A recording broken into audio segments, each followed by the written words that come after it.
Today we are discussing about the topic journal. What is journal? अब एक आपको इसमें सबसे पहले क्वेश्चन आता है कि जर्नल होता क्या है. Journal is called a book of original entry. क्योंकि कोई भी ट्रांजैक्शन जब होती हैं ओरिजिनली वो कहाँ रिकॉर्ड की जाती हैं? वो ओरिजिनली रिकॉर्ड की जाती हैं जर्नल में. And the process of recording journal entries is known as journalizing. और जर्नल में जो भी ट्रांजैक्शन रिकॉर्ड की जाती हैं वो किस ऑर्डर में की जाती हैं? In a chronological order, date wise हम ट्रांजैक्शंस को रिकॉर्ड करते हैं. अब आपको पता है ट्रांजैक्शंस को रिकॉर्ड करने के हमारे पास दो वेज होते हैं. One is modern approach, another is traditional approach. As per traditional approach, we classify the accounts into three parts. What are there? Two parts होते हैं. एक तो पर्सनल और इम्पर्सनल. पर्सनल अकाउंट में तीन कैटेगरीज होती हैं: नेचुरल पर्सनल, आर्टिफिशियल पर्सनल और representative personal. Natural personal account आपके वो अकाउंट होते हैं जो उन पर्सनस के अकाउंट के साथ डील करते हैं who are made of bone and flesh. For example वंश अकाउंट, अभिराज अकाउंट, अमीक अकाउंट. और आपके जो आर्टिफिशियल पर्सनल अकाउंट है वो होते हैं जो फर्म के नेम के साथ, कंपनी के नेम के साथ डील करता है. और रिप्रेजेंटेटिव पर्सनल अकाउंट होते हैं जो ग्रुप ऑफ पर्सन को रिप्रेजेंट करते हैं, like outstanding expenses, prepaid expenses. Impersonal account की तीन सब कैटेगरीज हैं, दो सब कैटेगरीज हैं: real and nominal. Real account वो अकाउंट होते हैं जो आपके टेंजिबल और इनटेंजिबल एसेट्स के साथ डील करते हैं. और नॉमिनल अकाउंट आपके एक्सपेंसेस, लॉसेस, इनकम और गेन के साथ डील करते हैं. अब आपके कुछ ऐसे एसेट्स हैं वो चाहे आपके टेंजिबल या इनटेंजिबल हैं, इन स्पाइट ऑफ दैट वो रियल अकाउंट नहीं है. For example bank balance. Bank account is not a real account, it's a personal account. And as well as debtor account. Debtor कहाँ होते हैं? डेटर वो लोग होते हैं जिनको बिजनेस क्रेडिट पे चीज़ें बेचता है और उनसे पैसे लेने वाले भी हैं, उनको हम डेटर्स बोलते हैं. Is it clear? और उसके बाद आपके मॉडर्न अप्रोच के अकॉर्डिंगली हम अपने अकाउंट्स को 5 पार्ट्स में क्लासीफाई करते हैं. वो कौन कौन से 5 पार्ट्स हैं? Number 1 asset, number 2 expense, number 3 liability, number 4 revenue and number 5 capital. Asset और एक्सपेंस इंक्रीज होंगे तो डेबिट होंगे, डिक्रीज होंगे तो क्रेडिट होंगे. लेकिन लायबिलिटी, रेवेन्यू और कैपिटल इंक्रीज होंगी तो क्रेडिट होंगी, डिक्रीज होंगी तो डेबिट होंगी. और ट्रेडिशनल अप्रोच के अकॉर्डिंगली, जो ट्रेडिशनल क्लासिफिकेशन के अकॉर्डिंगली पर्सनल अकाउंट का रूल है debit the receiver, credit the giver. जो पर्सन बिजनेस से कुछ रिसीव कर रहा है उसको डेबिट करना है, जो पर्सन बिजनेस को कुछ दे रहा है उसको क्रेडिट करेंगे. और रियल अकाउंट का रूल क्या होता है? Debit what comes in, credit what goes out. जो चीज़ आपको आ रही है उसको डेबिट करना है, जो जा रही है उसको क्रेडिट करना है. और नॉमिनल अकाउंट का रूल होता है debit all expenses and losses, credit all income and gain. अब आप लोगों को प्रॉब्लम कहाँ पे आती है? बेसिकली आपको प्रॉब्लम आती है जब आपकी आती हैं बैंक ट्रांजेक्शन. बैंक ट्रांजैक्शन में सपोज एक ट्रांजैक्शन आई कि आपने चेक रिसीव किया आज, लेकिन बैंक में डिपॉजिट करवाया नेक्स्ट डे. अब आपने उस ट्रांजैक्शन की जो जर्नल एंट्री करनी है वो करनी है cheque in hand account debit to customer. और जब आपने इस चेक को बैंक में डिपॉजिट कराना है आपने एंट्री करनी है bank account debit to cheque in hand account. अब अगर तो सिंपल एंट्री लिखी हुई है कि चेक रिसीव्ड फ्रॉम कस्टमर, ये नहीं लिखा कि डिपॉजिटेड नेक्स्ट डे, फिर तो हमने सिंपल एंट्री करनी है bank account debit to customer. लेकिन अगर क्वेश्चन में लिखा है कि आपने चेक रिसीव किया है after working hours, after bank के वर्किंग आवर्स के बाद, तो तब आपने इसको क्या ट्रीट करना है? Cheque in hand account debit to customer. और जब आपने ये चेक बैंक में डिपॉजिट कराना है आपने एंट्री करनी है bank account debit to cheque in hand. अब आप लोगों की और कौन कौन सी गलतियां आती हैं कि सपोज आपने इंश्योरेंस पे की है, सिंपल इंश्योरेंस पे किया है चेक के थ्रू, तो एंट्री आती है insurance expenses account debit to cash to bank. लेकिन अगर वहाँ आया है LIC प्रीमियम पे किया है, तो LIC प्रीमियम जो होता है ये बिजनेस का एक्सपेंस नहीं होता, ये प्रोप्राइटर का पर्सनल एक्सपेंस है। उस केस में हम LIC प्रीमियम या इंश्योरेंस एक्सपेंस डेबिट नहीं करते। उस केस में जर्नल एंट्री क्या होती है, drawing account debit to bank. अगर सिंपल लिखा है कि insurance expenses paid by cheque, तो जर्नल एंट्री आती है insurance expenses account debit to bank. लेकिन अगर अ वर्ड लिखा है कि paid life insurance premium by cheque, तो लाइफ इंश्योरेंस हमेशा लिविंग थिंग्स की होती है, बिजनेस की नहीं। ये प्रोप्राइटर का पर्सनल खर्चा है। इसके लिए हम जर्नल एंट्री क्या करेंगे, drawing account debit to bank account. Is it clear? और आपकी कहाँ कहाँ ट्रांजैक्शन में गलती आती है, अगर आता है transfer from saving account to current account, means कि प्रोप्राइटर अपने अकाउंट से पैसे ट्रांसफर कर रहा है बिजनेस के अकाउंट में। और जब भी प्रोप्राइटर अपने अकाउंट से पैसे ट्रांसफर करता है बिजनेस के अकाउंट में, it mean that is capital introduce. और इसकी एंट्री तो सिंपल आ जानी है, bank account debit to capital. लेकिन अगर वहां लिखा होता transfer from current account to saving account, business के अकाउंट से पैसे जा रहे हैं प्रोप्राइटर के पर्सनल अकाउंट में, वो क्या है, ड्राइंग्स हैं। अगर पैसे प्रोप्राइटर के अकाउंट से बिजनेस के अकाउंट में आ रहे हैं, वो कैपिटल है। अगर बिजनेस के अकाउंट से प्रोप्राइटर के अकाउंट में जा रहे हैं, वो ड्राइंग है। उसकी एंट्री आनी है drawing account debit to bank. Clear? अब आप लोगों की एक और एंट्री की गलती क्या होती है, सपोज आपने एसेट को इंस्टॉल कराया। अगर हम कोई एसेट परचेज करते हैं और उस एसेट के इंस्टॉलेशन एक्सपेंसेस पे करते हैं, उसके लिए हम इंस्टॉलेशन एक्सपेंसेस को डेबिट नहीं करते, उसके लिए हम किसको डेबिट करते हैं, एसेट को। एंट्री आनी है asset account debit to cash या बैंक। क्लियर? अब एक और प्रॉब्लम क्या आती है, सपोज आपने ट्रांसफर किया है from SBI to PNB, State Bank of India से पैसे ट्रांसफर किए हैं पंजाब नेशनल बैंक। बैलेंस किसका बढ़ेगा, स्टेट बैंक का इंक्रीज होगा, पंजाब नेशनल बैंक का। तो आपने एंट्री करनी है PNB account debit to SBI। Clear?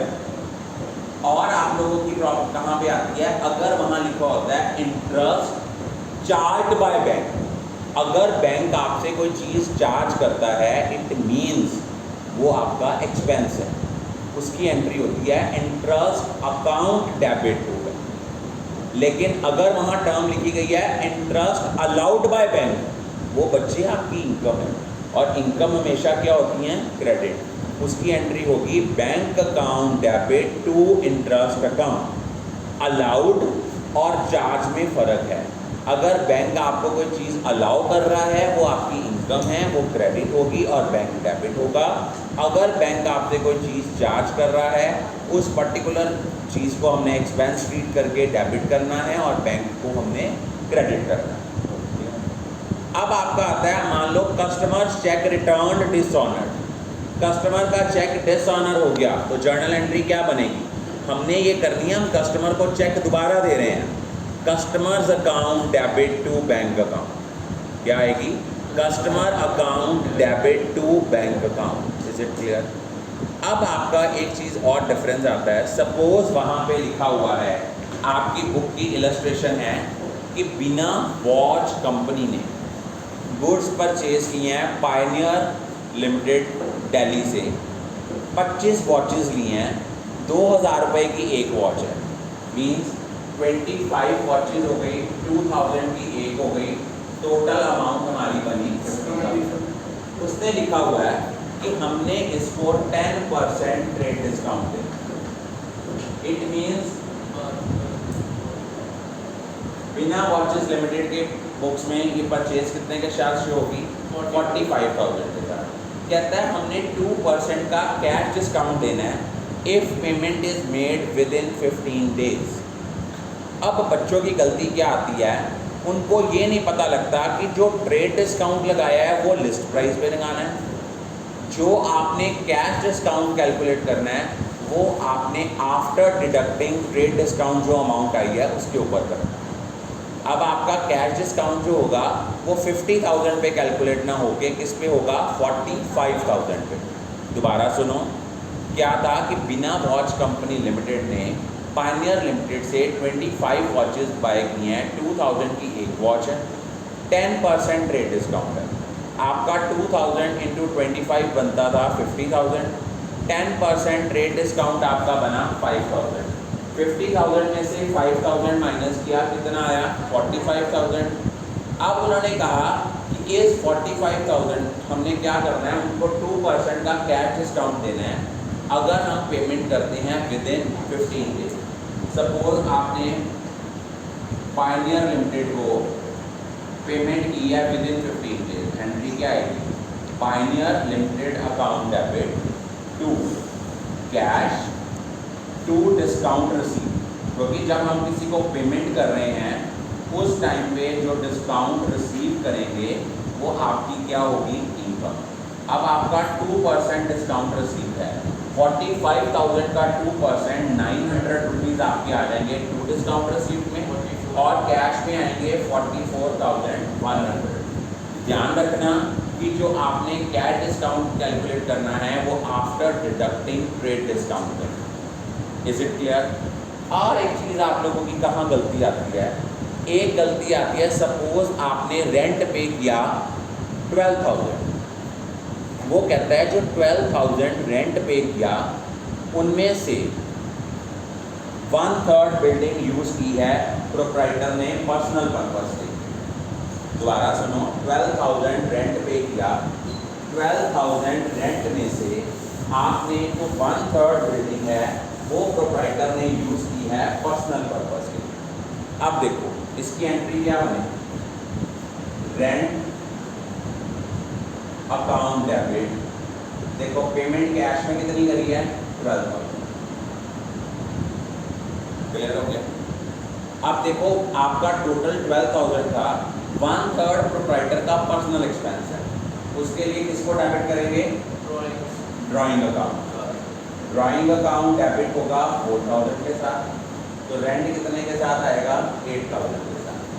ऐसी एंट्रीज को बोलते हैं कंपाउंड एंट्री। कंपाउंड एंट्री वो एंट्री होती है जिस ट्रांजैक्शन में एक से ज़्यादा डेबिट या क्रेडिट होते हैं, उस एंट्री को हम क्या बोलते हैं, कंपाउंड एंट्री। क्लियर हो गया? कंपाउंड एंट्री क्या होती है कि जिस ट्रांजैक्शन में एक से ज़्यादा डेबिट या क्रेडिट होते हैं उसको हम लोग बोलते हैं कंपाउंड एंट्री। फॉर एग्जांपल वो कहता है हमने 20,000 कमीशन रिसीव की, जिनमें से 4,000 रुपया एडवांस का था, कमीशन रिसीव इन एडवांस का था। एंट्री आएगी कैश अकाउंट डेबिट, सपोज आया 20,000। अब आप लोग लिखोगे to commission receive, commission received में कितनी आएगी, 15,000 जो इस साल की इनकम है। जो एडवांस में आया है उसको क्या लिखोगे, to commission received in advance. आपको पता है बेटा कमीशन रिसीव्ड और कमीशन रिसीव्ड इन एडवांस में क्या फ़र्क होता है, anyone can tell me? Commission received बच्चे आपकी इनकम है, और जो कमीशन रिसीव्ड इन एडवांस है बेटा वो आपकी लायबिलिटी है। जब हमें कोई इनकम एडवांस में आती है वो हमारी लायबिलिटी है। अगर हमें कोई आपका कोई एक्सपेंस अगर हमने पे कर दिया एडवांस में, वो एसेट है।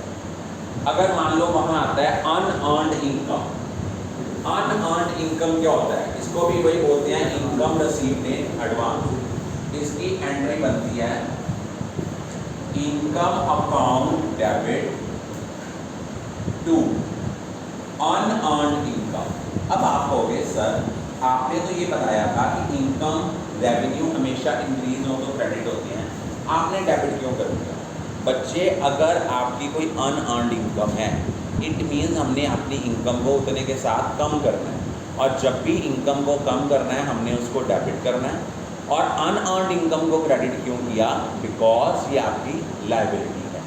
अगर आपकी अक्रूड इनकम होती, accrued income mean income due but not yet receive, तो जर्नल एंट्री आती accrued income account debit to income. अब आप कहोगे सर यहाँ पे इनकम क्रेडिट किया क्योंकि बच्चे यहाँ पे इनकम इंक्रीज हो रही है तो उसको क्रेडिट करना है। अक्रूड इनकम को डेबिट क्यों करना है? Because it's an asset and whenever there is an increase in the value of asset, इसको आपने क्या करना है? डेबिट करना है। Is it clear? Journal entry क्या होगी? Accrued income account debit to income account. अगर मान लो आपके बैड डेट रिकवर्ड होते हैं, आप कौन से अकाउंट को क्रेडिट करते हो? बैड डेट रिकवर्ड अकाउंट को। आप एंट्री क्या करते हो? कैश या bank account debit to bad debt recovered account. अगर आपकी आउटस्टैंडिंग सैलरी हो तो एंट्री क्या होती है? Salary account debit to salary outstanding account. Salary outstanding आपकी क्या है? सैलरी आउटस्टैंडिंग आपकी लायबिलिटी है and if there is an increase in the value of liability it will be credit. अगर आपका प्रीपेड रेंट है, आपने एंट्री क्या करनी है? प्रीपेड रेंट अकाउंट डेबिट आपने to rent account. Is it clear? अब आप लोगों का अगर मान लो इंटरेस्ट ऑन कैपिटल है, एंट्री क्या होती है?